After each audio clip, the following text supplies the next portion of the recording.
El Jefe here. Here we are Thursday morning, June 13th. Getting ready to take a walk through the fields and give you an update on where the flowers are on Thursday in comparison to Monday. I can tell you right now, you're going to be very pleasantly surprised. El Jefe out. El Jefe here. We're on field 2, the southeast end. If you can tell, we've got quite a bit more bloom than we had on Monday. Pretty much, I'd say 80% of the field is coming into bloom, and this is kind of what I expected. Over the last 4 or 5 years, I've really been paying attention to when the bloom has been on these fields, and it's typically somewhere around Father's Day weekend.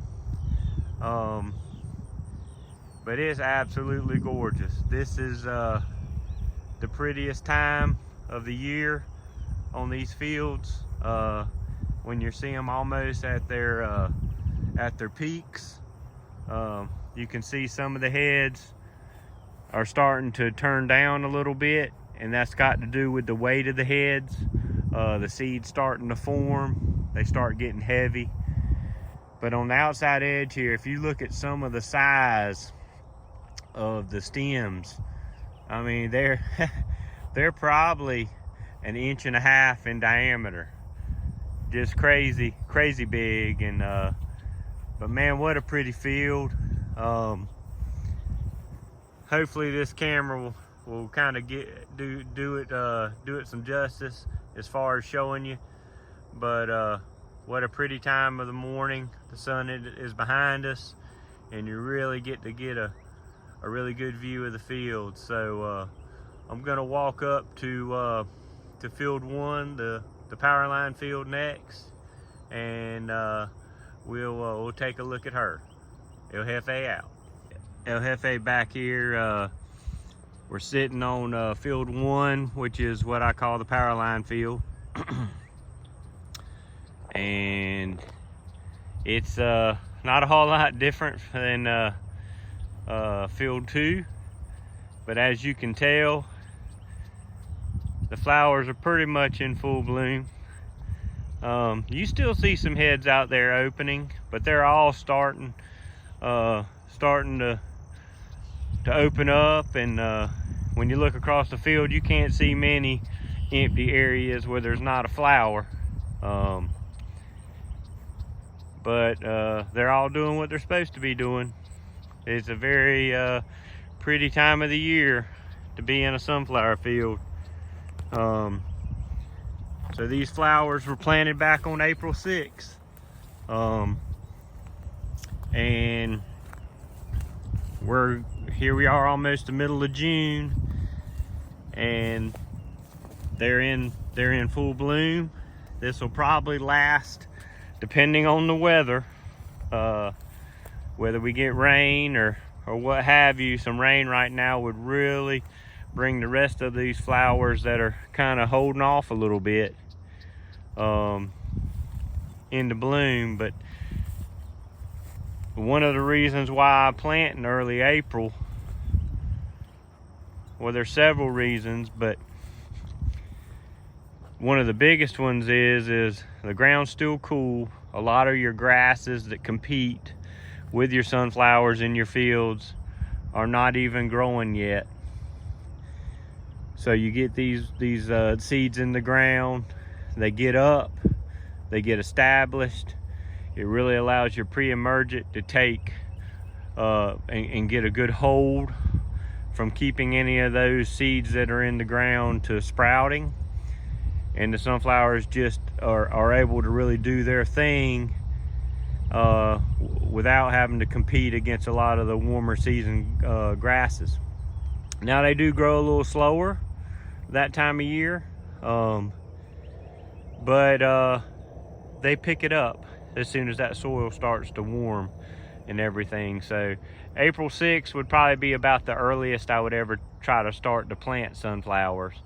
And like I said, I do some test rows in my garden early in April, and if I have decent germination, then it doesn't it kind of gives me the green light to go ahead. But planting them in early April, you get a good bloom in mid to late June.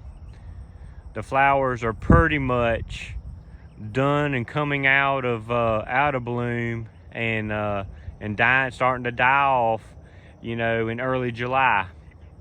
So what that does is I come in about mid-July and I will mix up a tank of Roundup, and I'll come in and and elevate my sprayer. I have the ability to raise my arms to where I'm above the sunflowers and spraying down over top of them. And I will go ahead and round up the whole field.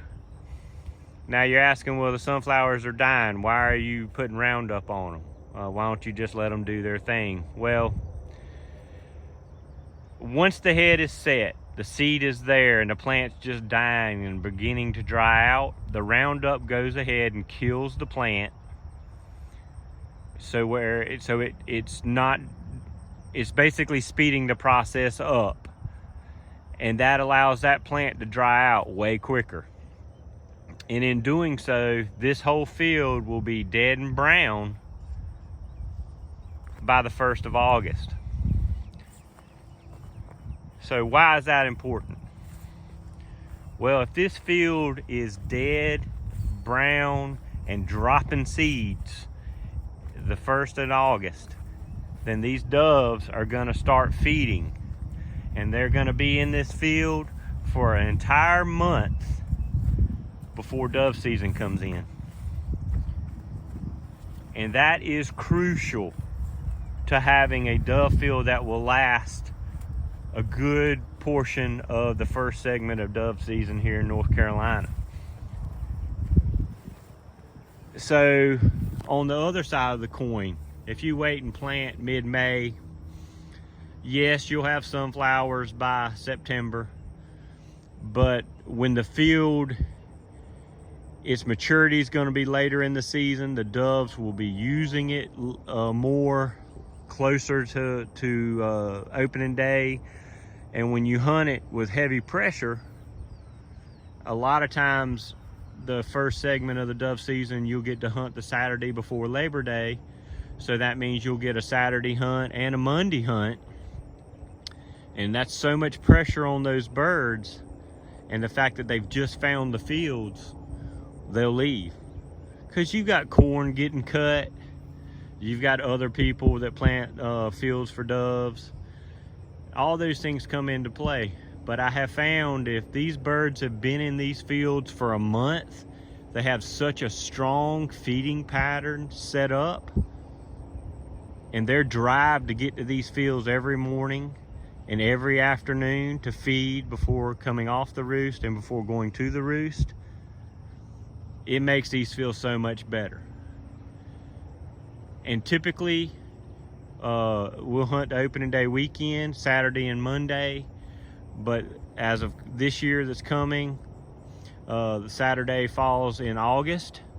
So in North Carolina, anytime that happens, you cannot hunt on the Saturday before Labor Day. You can only hunt on Labor Day. Monday will be the opening of the season.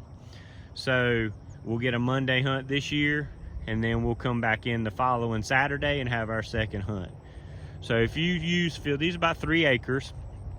You'll have anywhere from probably 6 to 8 people out here hunting. It gives you plenty of distance between shooters. Pretty much we're all family and friends, same group every year. But that gives a light enough pressure to where you can have probably 6, 8, 10 decent hunts, through the first segment of dove season. And then the second segment, depending on what seed's there and everything, you may get some returning birds. We'll start to manipulate the fields, put in some cover crops to go through the fall and stuff, to maybe put some stuff back in the soil. But this year's gonna be a little different than past. I have such good weed control from using Spartan that I'm probably going to try to leave more sunflowers standing and do less manipulation by bush hog. I'll still cut some rows in there because, I mean, they like having, you know, if you do, you know, every fifth set of rows or something, I have 3 or 4 swaths in the field. It gives hunters a way to kind of walk down areas to find birds. And then it, you know, doves like anything that's a fresh harvest, whether it's been combined or what have you. That type of agricultural practice kind of stimulates feeding patterns in the fields and stuff. But so we're going to try some different stuff as far as preparation right before hunting on these fields this year to see how it turns out. But we're going to have the seed. Mother Nature will definitely play a role in that.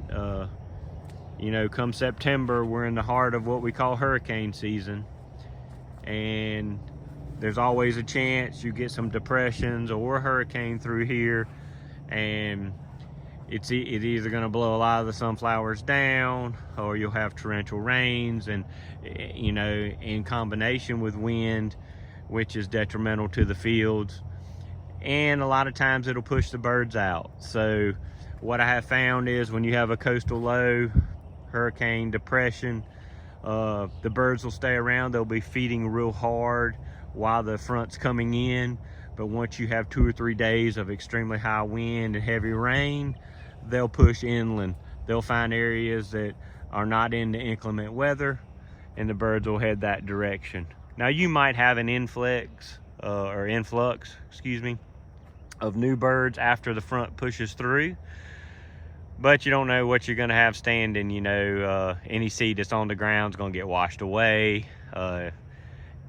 and or germinate very quickly afterwards. So, but weed control still looks real good. By far the best one ever. But this is, like I said, field 1. And we're in full bloom. So if you like what you're seeing, you know, subscribe to the channel, you know, like it, tell your friends about it. We got into this mid-season, and it really is the fun part. A lot of the hard work has been done.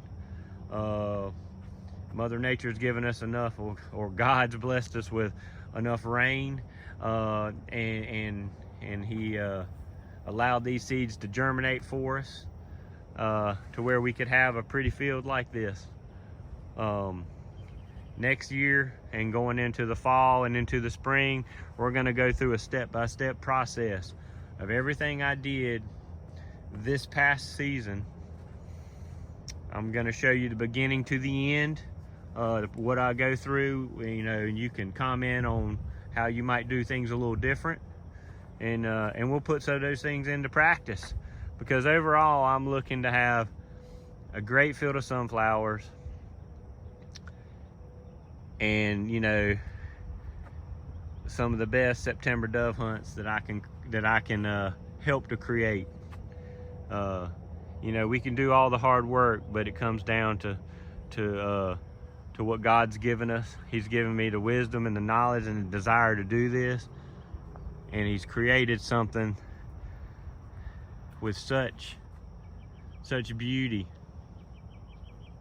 It's just hard to explain. You know, this is a little airport out here this morning. Honeybees, bumblebees, insects, birds, doves, red-winged blackbirds. All these birds, they love these fields when they get up. They get shade, they get insects. The bees are doing their pollinating thing. If you love nature and you love being outside, a morning walk through a sunflower field will certainly lift you up. Well, that's it for this morning. We'll take a peek at it maybe Father's Day morning and see where we're at. Not scheduled to have any rain, so it looks like it's still going to be dry, but you know, these flowers are pretty tolerant when it comes to that. As you can tell, they've gotten mostly what they needed, and man, what a pretty morning. So Jefe, don't forget to like and subscribe. and we'll see you on Sunday. El Jefe out.